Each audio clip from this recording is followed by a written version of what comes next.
ಬೆಂಗಳೂರಿನ ಚಿಕ್ಕಪೇಟೆಯಲ್ಲಿ ವ್ಯಾಪಾರಿಯೊಬ್ಬರ ಮನೆ ಏನಿದೆ ಅದನ್ನು ಲೂಟಿ ಮಾಡಲಾಗಿದೆ ಎನ್ನುವಂತಹ ಮಾಹಿತಿ ಸಿಗ್ತಾ ಇದೆ. ಬೆಂಗಳೂರಿನಲ್ಲೇ ನಡೆದಂತಹ ಘಟನೆ ಇದು. ದರೋಡೆಯನ್ನು ಮಾಡಿದ್ದಾರೆ ವ್ಯಾಪಾರಿಯ ಮನೆಯನ್ನು. ಗನ್ನು ಮಾರಕಾಸ್ತ್ರವನ್ನು ತೋರಿಸಿ ಮನೆಯನ್ನೇ ದೋಚಿಬಿಟ್ಟಿದ್ದಾರೆ. ಮನೆಯಲ್ಲಿದ್ದ ಚಿನ್ನ ಬೆಳ್ಳಿಯನ್ನು ದೋಚಿ ದುಷ್ಕರ್ಮಿಗಳು ಕಾಲು ಕಿತ್ತಿದ್ದಾರೆ. KR ಮಾರ್ಕೆಟ್ನ RT ಸ್ಟ್ರೀಟ್ನಲ್ಲಿ ನಡೆದಂತಹ ಘಟನೆ ಇದು. ತಾಯಿ ಮಗ ಮನೆಯಲ್ಲಿರುವಾಗಲೇ ಈ ರಾಬರಿ ಆಗಿಬಿಟ್ಟಿದೆ. KR ಮಾರ್ಕೆಟ್ ಠಾಣೆಯಲ್ಲಿ ಪ್ರಕರಣವನ್ನು ದಾಖಲಿಸಿದ್ದಾರೆ.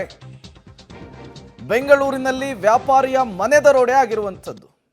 ಇತ್ತೀಚೆಗೆ ರಾಜ್ಯದಲ್ಲಿ ಈ ದರೋಡೆ ಪ್ರಕರಣಗಳ ಸಂಖ್ಯೆ ಏರಿಕೆ ಆಗ್ತಾ ಇದೆ. ಬೀದರು, ಮಂಗಳೂರು, ಆ ಘಟನೆ ಮಾಸುವ ಮುನ್ನವೇ ಬೆಂಗಳೂರಿನಲ್ಲಿ ಎಲ್ಲರೂ ಮನೆಯಲ್ಲಿದ್ದಂತಹ ಸಂದರ್ಭದಲ್ಲಿಯೇ ಮನೆಯಲ್ಲಿದ್ದಂತಹ ನಗ ನಾಣ್ಯ ಆಭರಣ ಎಲ್ಲವನ್ನೂ ಕೂಡ ದೋಚಿಕೊಂಡು ಗುಡಿಸಿ ಗುಂಡಾಂತರ ಮಾಡಿಕೊಂಡು ಕಾಲು ಕಿತ್ತಿದ್ದಾರೆ. ಈಗ ಇದೇ ವಿಚಾರಕ್ಕೆ ಸಂಬಂಧಪಟ್ಟಂತೆ ವ್ಯಾಪಾರಿ ಪೊಲೀಸ್ ಠಾಣೆಯ ಮೆಟ್ಟಿಲೇರಿದ್ದಾರೆ.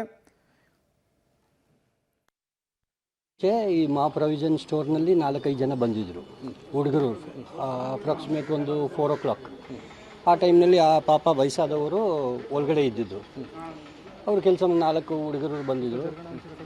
ಒಳಗಡೆ ಅವ್ರಿಗೆ ಹೊಡೆದು ಹಣ ಗಿಣ ಎಲ್ಲ 4 o'clock ಈವ್ನಿಂಗ್ ಟೈಮ್. ನೆನ್ನೆ ಏನಾಗಿದೆ ಅದು ನನಗೆ ಗೊತ್ತಿಲ್ಲ. ನಾವು ಅಂಗಡಿನಲ್ಲಿ ಇದ್ದಿದ್ದು. ವೈಫ್ ಹೇಳಿದ್ರು ಈ ಥರ ಅವ್ರದ್ದು ಫಸ್ಟ್ ಫ್ಲೋರ್ನಲ್ಲಿ ಫಸ್ಟ್ ಫ್ಲೋರ್ನಲ್ಲಿ ಈ ಥರ ಆಗಿದೆ.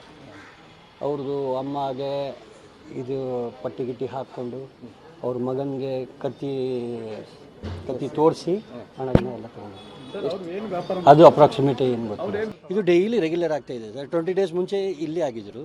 ರಾಜ್ಯದಲ್ಲಿ ಸಾಲು ದರೋಡೆ ಪ್ರಕರಣಗಳು ವರದಿಯಾಗ್ತಿರುವಂತಹ ಬೆನ್ನಲ್ಲೇ ಬೆಂಗಳೂರಿನ KR ಮಾರ್ಕೆಟ್ನಲ್ಲೂ ಕೂಡ ದರೋಡೆ ಪ್ರಕರಣ ವರದಿಯಾಗಿರುವಂಥದ್ದು. ಅದು ಆಡುವಾಗಲೇ ನಡೆದಿರುವಂಥದ್ದು ಘಟನೆ ಇದು. ನಿನ್ನೆ ಸಂಜೆ ಸುಮಾರು 4 ಗಂಟೆ ಸುಮಾರಿಗೆ KR ಮಾರ್ಕೆಟ್ನ ಚಿಕ್ಕಪೇಟೆ ಏನು ಪೊಲೀಸ್ ಠಾಣಾ ವ್ಯಾಪ್ತಿಯಲ್ಲಿರುವಂಥ ಈ ಜಾಗ ಏನಿದೆ, ಇಲ್ಲಿ ಈ ಜಾಗ ನಿಮ್ಗೇನು ಕಾಣ್ತಾ ಇದೆ, ಇದರಲ್ಲಿ ಮೊದಲನೇ ಫ್ಲೋರಲ್ಲಿ ನಾಗರಾಜ್ ಎಂಬುವರು ಬೆಳ್ಳಿ ವ್ಯಾಪಾರ ಮಾಡ್ತಾರೆ. ಆ ಸಂದರ್ಭದಲ್ಲಿ ಅವರ ಮನೆಗೆ ನಿನ್ನೆ ಸಂಜೆ 4 ಗಂಟೆ ಸುಮಾರಿಗೆ 4 ಬುಸ್ಕುದಾರಿಗಳು ನೇರವಾಗಿ ಅವರ ಮನೆಗೆ ಎಂಟ್ರಿ ಆಗ್ತಾರೆ. ಆ ಸಂದರ್ಭದಲ್ಲಿ ನಾಗರಾಜ್ ಅವರ ಪತ್ನಿ, ಅವರ ಅಮ್ಮ ಮತ್ತು 2 ಮಕ್ಕಳು ಇರ್ತಾರೆ. ಆ ಸಂದರ್ಭದಲ್ಲಿ ಏಕಾಏಕಿ ಅವ್ರ ಮನೆಗೆ ಎಂಟ್ರಿ ಆದ ದುಷ್ಕರ್ಮಿಗಳು